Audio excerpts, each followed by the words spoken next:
ವೇದಿಕೆಯ ಮೇಲೆ ಆಸೀನರಾಗಿರುವ ಪೂಜ್ಯನೀಯ ನಮ್ಮ ಪಕ್ಷದ ವರಿಷ್ಠರಾದಂಥ ಮಾಜಿ ಪ್ರಧಾನಿಗಳೇ, ಕೇಂದ್ರ ಮಂತ್ರಿಗಳು ಹಾಗೂ ಮಾಜಿ ಮುಖ್ಯಮಂತ್ರಿಗಳಾದಂಥ HD ಕುಮಾರಸ್ವಾಮಿ ಅವರೇ, ಹಾಗೆ JK ಕೃಷ್ಣಾರೆಡ್ಡಿ ಅವರೇ, ತಿಪ್ಪೇಸ್ವಾಮಿ ಅವರೇ,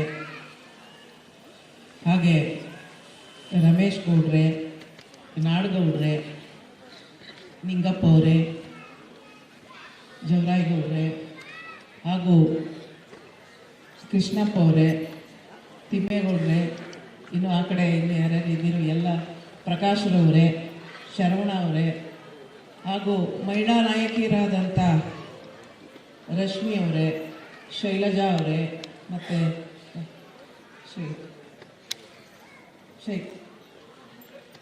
ಅಡ್ವೊಕೇಟ್ ಈಗ ತಾನೇ ಪ್ರಧಾನವಾಗಿ ಭಾಷಣವನ್ನು ಮಾಡಿದಂಥ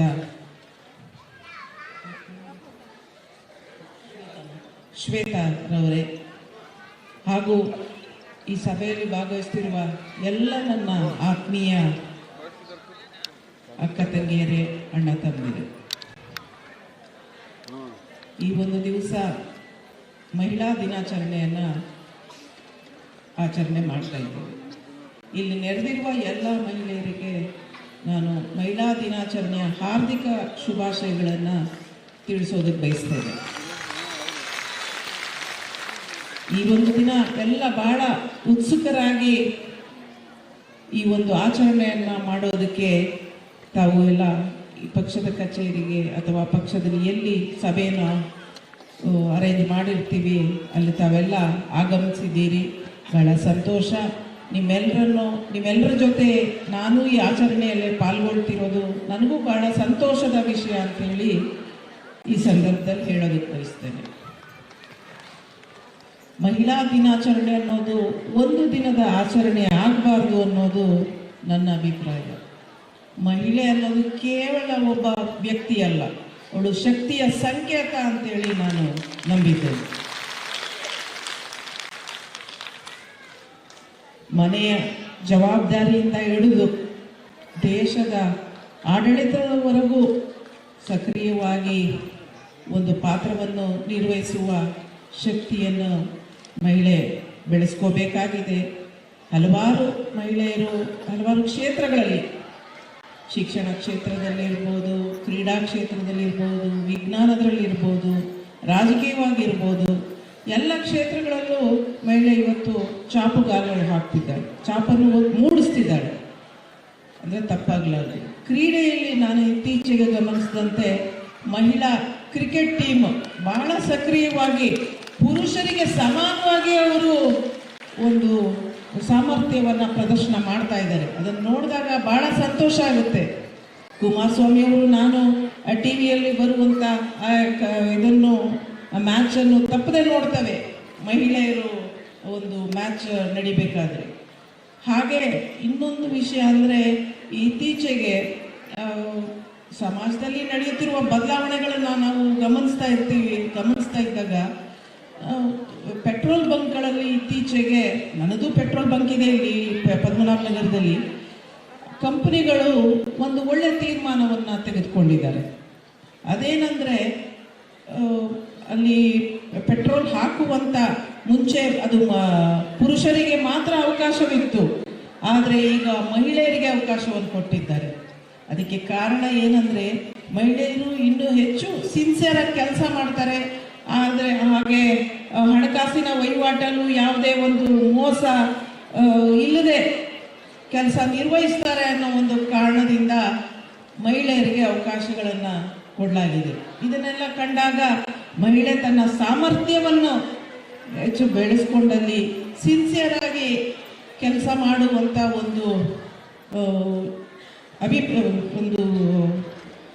ಏನು ಹೇಳ್ತಾರೆ, ಒಂದು ಕೆಪಾಸಿಟಿಯನ್ನು ಬೆಳೆಸ್ಕೊಂಡಾಗ ಅದು ಅವಕಾಶಗಳು ತಾನಾಗೆ ಒದಗಿ ಬರುತ್ತೆ.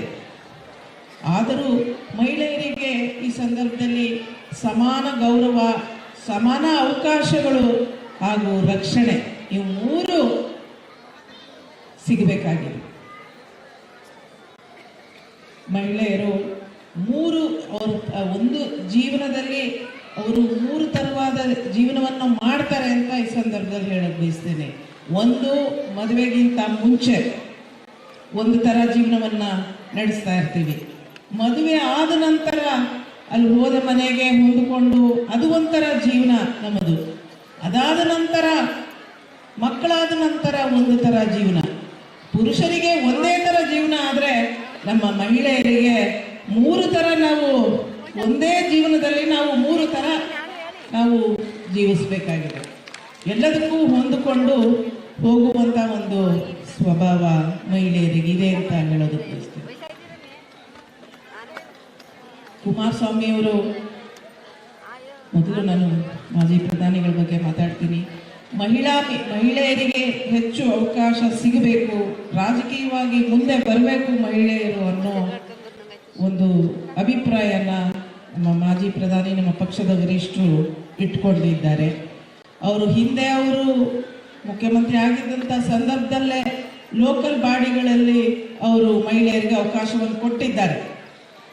ಆ ಕಾರಣದಿಂದಲೇ ಈಗ ಹಲವಾರು ZPTP ಮೆಂಬರ್ಗಳು ಮಹಿಳೆಯರನ್ನ ನಾವು ನೋಡಬಹುದಾಗಿದೆ.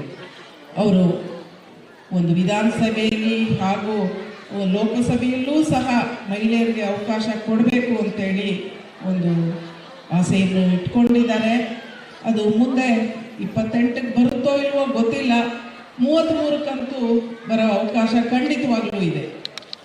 ಮೋದಿಯವರು ಹಾಗೆ ಅವರು ಸಹ ಈ ಒಂದು ಅಭಿಪ್ರಾಯವನ್ನು ಅವರು ಇಟ್ಕೊಂಡಿದ್ದಾರೆ.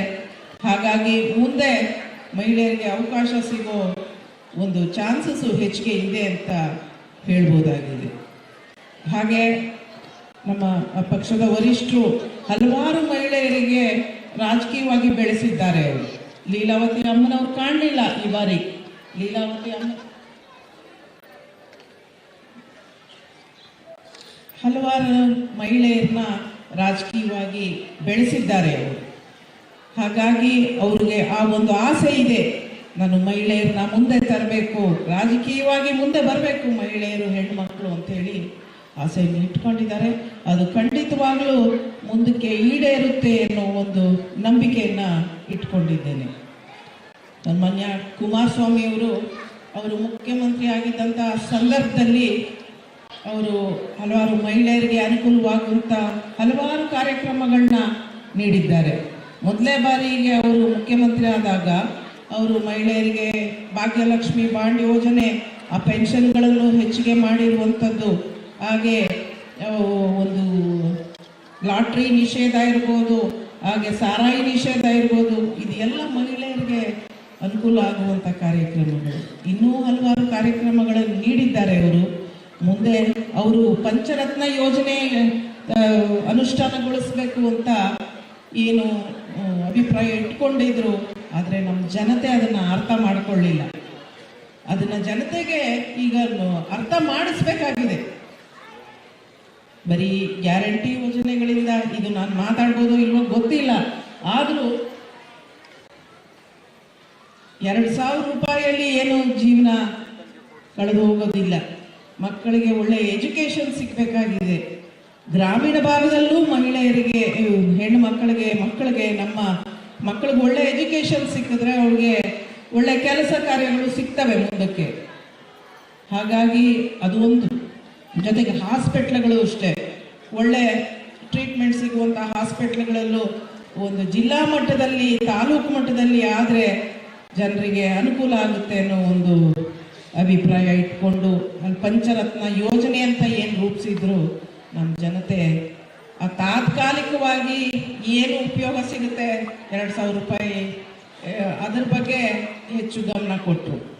ಆದರೂ ಅವ್ರಿಗೆ, ನಮ್ಮ ಮಹಿಳೆಯರಿಗೆ, ನಮ್ಮ ಒಂದು ಗ್ರಾಮೀಣ ಭಾಗದಲ್ಲಿರುವ ಮಹಿಳೆಯರಿಗೆ ತಿಳುವಳಿಕೆಯನ್ನು ಮೂಡಿಸಬೇಕಾಗಿದೆ. ಈ ಸಂದರ್ಭದಲ್ಲಿ ಅವರಿಗೆ ಮುಂದಿನ ಟೆಂಪ್ರರಿ ಆಗಿರುವಂಥ ಬರೀ ಯೋಜನೆಗಳನ್ನು ಬಿಟ್ಟು ಪರ್ಮನೆಂಟ್ ಆಗಿ ಸೊಲ್ಯೂಷನ್ ಸಿಗುವಂಥ ಒಂದು ಯೋಜನೆಗಳಿಗೆ ಹೆಚ್ಚು ಮಾನ್ಯತೆ ನೀಡಬೇಕು ಅಂತೇಳಿ ಅದರಲ್ಲೂ ನಮ್ಮ ಗ್ರಾಮೀಣ ಭಾಗದಲ್ಲಿರುವ ಮಹಿಳೆಯರಿಗೆ ತಿಳುವಳಿಕೆ ಮೂಡಿಸಬೇಕಾಗಿದೆ. ಅದು ನಾನು ಇಲ್ಲಿ ನೆರೆದಿರುವ ಎಲ್ಲ ನಮ್ಮ ಪಕ್ಷದ ಮಹಿಳಾ ನಾಯಕಿಯರಿಗೆ ನಾನು ಕೈ ಮುಗಿದು ಮನವಿ ಮಾಡ್ತೇನೆ. ದಯವಿಟ್ಟು ಎಲ್ಲ ನಮ್ಮ ಮಹಿಳೆಯರಿಗೆ, ಗ್ರಾಮೀಣ ಭಾಗದಲ್ಲಿರುವ ನಮ್ಮ ಮಹಿಳೆಯರಿಗೆ ಈ ಒಂದು ತಿಳುವಳಿಕೆಯನ್ನು ಮೂಡಿಸುವ ಕಾರ್ಯ ನಿಮ್ಮಿಂದ ಆಗಬೇಕಾಗಿದೆ. ನಾನು 2 ವಿಷಯಗಳನ್ನು ಈಗ ಪ್ರಸ್ತಾಪ ಮಾಡೋದಕ್ಕೆ ಇಷ್ಟಪಡ್ತೇನೆ. ಒಂದು, ಕುಮಾರಸ್ವಾಮಿಯವರು ಹೊಸದಾಗಿ ಏನು ಫ್ಯಾಕ್ಟ್ರಿಯನ್ನು ಪ್ರಾರಂಭಿಸೋದಕ್ಕೆ ಅವರು ಪ್ರಯತ್ನವನ್ನು ಮಾಡ್ತಾ ಇದ್ದಾರೆ. ದಯವಿಟ್ಟು ಅದರಲ್ಲಿ ಮಹಿಳೆಯರಿಗೆ ಹೆಚ್ಚು ಅವಕಾಶವನ್ನು ಕೊಡಿ ಆ ಫ್ಯಾಕ್ಟ್ರಿಯಲ್ಲಿ ಅಂತ ನಾನು ನಿಮ್ಮ ಎಲ್ಲರ ಪರವಾಗಿ ನಾನು ಅವರಲ್ಲಿ ಮನವಿ ಮಾಡ್ತೇನೆ. ಹಾಗೆ ಇನ್ನೊಂದು ವಿಷಯ ಏನಂದರೆ, ನಮ್ಮ ಪಕ್ಷದ ವರಿಷ್ಠರಲ್ಲಿ ನಾನು ಮನವಿ ಮಾಡೋದಕ್ಕೆ ಇಷ್ಟಪಡ್ತೇನೆ.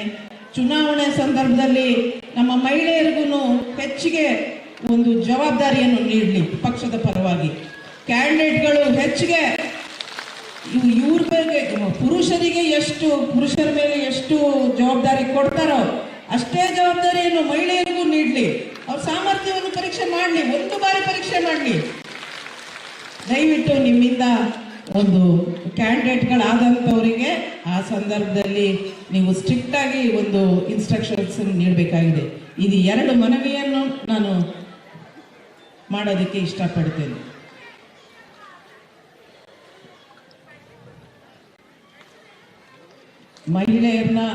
ಮಹಿಳೆಯರು ಅನ್ಕೋಬಹುದು, ಹೌದು ನಮಗೆ ಹೆಚ್ಚಿಗೆ ಅವಕಾಶಗಳು ಸಿಗ್ತಾ ಇಲ್ಲ ಅಂಥೇಳಿ ಅನ್ಕೋಬಹುದು. ಬಟ್ ಆದ್ರೂ ನಮ್ಮ ಸಾಮರ್ಥ್ಯವನ್ನು ನಾವು ಹೆಚ್ಚಿಗೆ ಮಾಡ್ಕೋಬೇಕು. ನೀವು ಎಲ್ಲಿ ಕೆಲಸ ಮಾಡ್ತೀರೋ ಆ ಬೂತ್ಗಳನ್ನು ಗುರುತಿಸ್ಕೊಳ್ಳಿ. ಅಲ್ಲಿ ನೀವು ಮನೆಗೂ ತಿರುಗಿ ಅಲ್ಲಿ ನಿಮ್ಮ ಒಂದು ಸಾಮರ್ಥ್ಯವನ್ನ ಹೆಚ್ಚಿಸ್ಕೊಳ್ಳಿ. ಆಗ ಕ್ಯಾಂಡಿಡೇಟ್ಗಳಾದವರೇ ಪಕ್ಷದ ವತಿಯಿಂದ ನಿಮ್ಮನ್ನ ಕರಿಬೇಕು. ಆ ರೀತಿ ನೀವು ನಿಮ್ಮ ಒಂದು ಸ್ವಂತ ಸಾಮರ್ಥ್ಯವನ್ನು ಹೆಚ್ಚಿಸ್ಕೊಂಡೇ ಆದಲ್ಲಿ ನಿಮಗೆ ಖಂಡಿತವಾಗ್ಲೂ ಗೌರವ ಸಿಗುತ್ತೆ.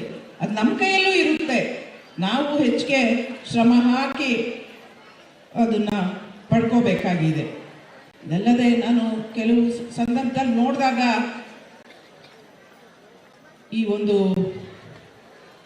ವ್ಯವಸ್ಥೆಗಳನ್ನ ನೋಡಿದಾಗ ಮಕ್ಕಳ ಬಗ್ಗೆ ಯೋಚನೆ, ಟಿವಿಗಳಲ್ಲಿ ನೋಡ್ತೀವಿ, ಮಾಧ್ಯಮಗಳಲ್ಲಿ ನೋಡ್ತೀವಿ. ಮಕ್ಕಳಿಗೆ ನಾವು ಏನೇ ಹೆಚ್ಚು ಅವ್ರು ಏನು ಕೇಳ್ತಾರೋ ಅದನ್ನೆಲ್ಲವನ್ನೂ ಕೊಡುವ ಅಭ್ಯಾಸವನ್ನ ಇಟ್ಕೊಂಡ್ಬಿಟ್ಟಿರ್ತಾರೆ ಮನೆಗಳಲ್ಲಿ. ಎಲ್ಲದಕ್ಕಿಂತ ಮುಖ್ಯವಾಗಿ ನಾವು ಮಕ್ಕಳಿಗೆ ನೀಡಬೇಕಾಗಿರೋದು ಸಂಸ್ಕೃತಿ. ಹಣಕಾಸು ಇದು ಏನೇ ನೀಡಬಹುದು, ಆದರೂ ಯಾವುದು ಶಾಶ್ವತ ಅಲ್ಲ. ಅವ್ರಿಗೊಂದು ಸರಿಯಾಗಿ ಜೀವನ ಮಾಡುವಂಥ ಒಂದು ಸಂಸ್ಕೃತಿಯನ್ನು ನಾವು ನೀಡಬೇಕಾಗಿದೆ. ಇದೇ ಮಾತನ್ನ ನನಗೆ ಸ್ವಲ್ಪ ಚಿಕ್ಕ ವಯಸ್ಸಿನಿಂದ ರಾಮಾಯಣ ಮಹಾಭಾರತ ಓದೋ ಅಭ್ಯಾಸ ಇದೆ. ಹಾಗಾಗಿ ನಾನು ಒಂದು ಮಾತನ್ನು ಶ್ರೀಕೃಷ್ಣ ಪರಮಾತ್ಮ ದ್ರೋಣಾಚಾರ್ಯರಲ್ಲಿ ಕೇಳ್ತಾರೆ. ಏನಂದ್ರೆ ಅಶ್ವತ್ಥಾಮ ಅನ್ನೋ ಆನೆ ತೀರೋಗಿರುತ್ತೆ. ಆಗ ಇವರು ದ್ರೋಣಾಚಾರ್ಯರು ಯಾರು ಅಂದ್ರೆ ಗುರುಗಳು. ಅವರು ಎಲ್ರಿಗೂ, ಕೌರವರಿಗೆ, ಪಾಂಡವರಿಗೆ ಎಲ್ರಿಗೂ ಪಾಠ ಹೇಳಿದಂತ, ವಿದ್ಯೆ ಕಲಿಸಿಕೊಟ್ಟಂತ ಗುರುಗಳವರು. ಅವರು ಮಗನಿಗೆ ಹೆಚ್ಚು ಕಮ್ಮಿ ಆಗಿದೆ ಅಂತ ಹೇಳಿ ಅವರು ಹತಾಶರಾದಾಗ ಶ್ರೀಕೃಷ್ಣ ಪರಮಾತ್ಮ ಅವ್ರನ್ನ ಪ್ರಶ್ನೆ ಮಾಡ್ತಾರೆ, ನಿನ್ನ ಮಗನಿಗೆ ನೀನು ಏನು ಕೊಟ್ಟೆ ಅಂತೇಳಿ. ನಾನು ರಾಜ್ಯ ಕೊಟ್ಟೆ, ನಾನು ಸಂಪತ್ತು ಕೊಟ್ಟೆ ಅಂತೆಲ್ಲ ಹೇಳಿದಾಗ, ರಾಜ್ಯ ಸಂಪತ್ತು ಕೊಡೋದು ಮುಖ್ಯ ಅಲ್ಲ, ಸಂಸ್ಕೃತಿ ಕೊಡೋದು ಮುಖ್ಯ ಮಕ್ಕಳಿಗೆ. ಈ ಒಂದು ಮಾತನ್ನ ಕೃಷ್ಣ ಪರಮಾತ್ಮ ದ್ರೋಣಾಚಾರ್ಯರು ಹೇಳ್ತಾರೆ. ಅದು ನನಗೆ ಮನಸ್ಸಲ್ಲಿ ಬಹಳವಾಗಿ ನಾಟಿದೆ. ಅದು ಸತ್ಯ. ಈ ಸಂದರ್ಭದಲ್ಲಿ ಅದು ಬಹಳ ಪ್ರಸ್ತುತವಾಗಿದೆ. ಈ ಒಂದು ಸಂದರ್ಭದಲ್ಲಿ ಪ್ರತಿಯೊಬ್ಬ ತಂದೆ ತಾಯಿಗಳು ನಮ್ಮ ಸಮಾಜ ಮುಂದಿನ ಸಮಾಜವನ್ನು ನಡೆಸುವಂಥವ್ರು ಯಾರು? ಯುವಕರಿಗೆ ನಾವು ಒಳ್ಳೆಯ ಸಂಸ್ಕೃತಿಯನ್ನು ಕೊಟ್ಟಾಗ ಮಾತ್ರ ಒಳ್ಳೆಯ ಸಮಾಜ ನಿರ್ಮಾಣ ಆಗೋದಕ್ಕೆ ಸಾಧ್ಯ. ಈ ಒಂದು ಮಾತು ನನ್ನ ಮನಸ್ಸಿಗೆ ಬಾಳುವಾಗಿ ನಾಟಿದೆ. ಆದ್ರಿಂದ ಇದನ್ನು ನಾನು ಈ ದಿನ ನಿಮ್ಮ ಮುಂದೆ ಪ್ರಸ್ತಾಪ ಮಾಡಬೇಕು ಅಂತೇಳಿ ಅಂದ್ಕೊಂಡೆ. ಹಾಗೆ ಇನ್ನೊಂದು ವಿಷಯ ಏನಂದರೆ, ಮುನಿಬಾ ಅನ್ನೋ ಒಬ್ಬ ಪಾಕಿಸ್ತಾನಿ ಯುವತಿ, ಅವಳಿಗೆ 18ನೇ ವಯಸ್ಸಲ್ಲಿ ಮದುವೆ ಆಗುತ್ತೆ. ನಿಮಗೆ ಗೊತ್ತು, ನಮ್ಮ ಭಾರತ ದೇಶಕ್ಕಿಂತ ಪಾಕಿಸ್ತಾನದಲ್ಲಿ ಮಹಿಳೆಯರಿಗೆ ಒಂದು ಸ್ವಾತಂತ್ರ್ಯ ಇರೋದಿಲ್ಲ. ಪಾಪ 18 ವರ್ಷಕ್ಕೆ ಮದುವೆ ಆಗುತ್ತೆ ಅವಳಿಗೆ. ಅದು ಕೆಲವು ವರ್ಷಗಳಲ್ಲಿ ಅವಳಿಗೆ ಇನ್ನೂ ಒಂದು 2 ವರ್ಷ ಏನೋ ಮದುವೆ ಆದಮೇಲೆ ಅವಳಿಗೆ ಒಂದು ಗಂಡನ ಜೊತೆಲಿ ಹೋಗ್ಬೇಕಾದ್ರೆ ಆಕ್ಸಿಡೆಂಟ್ ಆಗುತ್ತೆ. 2 ಕಾಲನ್ನು ಕಳ್ಕೊತಾಳೆ. ಬೇರೆಯವರಾದರೆ ಜೀವನದ ಮೇಲೆ ಡಾಕ್ಟ್ರ್ ಹೇಳ್ತಾರೆ ನಿನ್ನ ಜೀವನ ಅಷ್ಟೇ ಅಂತ ಹೇಳಿ. ಆದರೂ ಅವಳು ಜೀವನದಲ್ಲಿ ಆಸಕ್ತಿಯನ್ನು ಕಳೆದುಕೊಳ್ಳದಲೇ ಅವಳು ಇವತ್ತು ಮೋಟಿವೇಶನಲ್ ಸ್ಪೀಚ್ ಕೊಡುವಂಥ ವ್ಯಕ್ತಿಯಾಗಿದ್ದಾಳೆ. ಅಂದರೆ ತಾನೂ ಜೀವನವನ್ನು ಒಳ್ಳೆ ರೀತಿಯಲ್ಲಿ ಮಾಡುತ್ತಾ ಅವಳು ಇತರರಿಗೂ ಮೋಟಿವೇಟ್ ಮಾಡುವಂಥ ಒಂದು ಸ್ಪೀಚ್ಗಳನ್ನು ಕೊಡ್ತಾಳೆ. ಅದನ್ನು ನೋಡಿದಾಗ ಭಾಳ ಒಂದು ಹೌದು, ಸಣ್ಣ ಪುಟ್ಟ ಜೀವನ ಅನ್ನೋದು ಏನು ಬರೀ ಸುಖನೇ ಸಿಗೋದಿಲ್ಲ, ಸುಖ ದುಃಖ ಎರಡೂ ಸಿಗತ್ತೆ.